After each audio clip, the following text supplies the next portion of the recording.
ইদানিং দেখা যাচ্ছে ফেক ফেসবুক আইডি খুলে একজন জনপ্রতিনিধি কিংবা ব্যবসায়ীকে যা তা লিখে তার মান সম্মান ক্ষুণ্ণ করছে, এবং ইউটিউব আইডি খুলে যা তা সে লিখছে এবং মানুষের মান সম্মান নিয়ে ছিনিমিনি খেলছে। এখন আপনার মন্ত্রণালয় থেকে এই সমস্ত ফেক আইডি যাতে কেউ খুলতে না পারে এবং ইউটিউবে যা তা যাতে কেউ লিখতে না পারে, এই ব্যাপারে আপনার কোনো পদক্ষেপ আছে কিনা? এটি শুধু বাংলাদেশের নয়, সারা বিশ্বের প্রত্যেকটি দেশেরই সমস্যা, যেখানে এই সোশ্যাল মিডিয়া, নিউ মিডিয়াতে এই ধরনের মিসইনফরমেশন এবং এই ধরনের ফিশিং, মাস্কিং, এই ধরনের অপরাধ করা হচ্ছে। অপপ্রচার, গুজব ছড়িয়ে অনেকে প্রাণহানি হচ্ছে, অনেকে আত্মহত্যার পথ বেছে নিচ্ছে।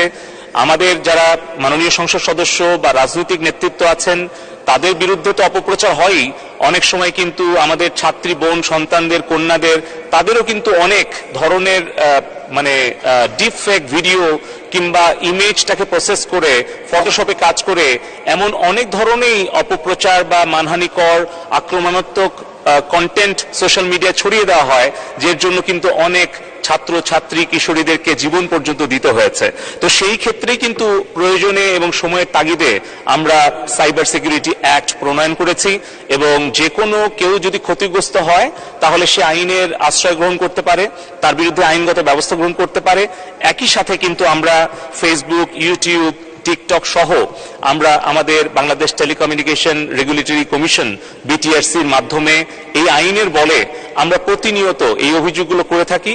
সেই ক্ষেত্রে আমি আপনার মাধ্যমে সকল মাননীয় সংসদ সদস্য এবং যারা দায়িত্বশীল কর্মকর্তা, জনপ্রতিনিধি আছেন তাদেরকে অনুরোধ করব, আপনারা যদি আমাদের কাছে আপনাদের যে নিজস্ব পেজ কিংবা ইউটিউব চ্যানেল আছে, অ্যাকাউন্ট আছে, সেটি যদি ভেরিফিকেশনের জন্য পাঠান তাহলে আমরা এটা ভেরিফাই করে দেব। তাহলে কিন্তু অন্য কোনো ফেক আইডি দিয়ে আপনার নামে কেউ অপপ্রচার করতে পারবে না। পাশাপাশি আমরা ফেসবুক, ইউটিউব সহ টিকটক, অন্যান্য সোশ্যাল মিডিয়াকে নিয়মিতভাবে অভিযোগগুলো পাঠাই, যাতে এই প্ল্যাটফর্মটা মাল্টিন্যাশনাল, তাদের কিন্তু বর্তমানে বাংলাদেশে কোনো অফিস রেজিস্ট্রেশন করা নাই।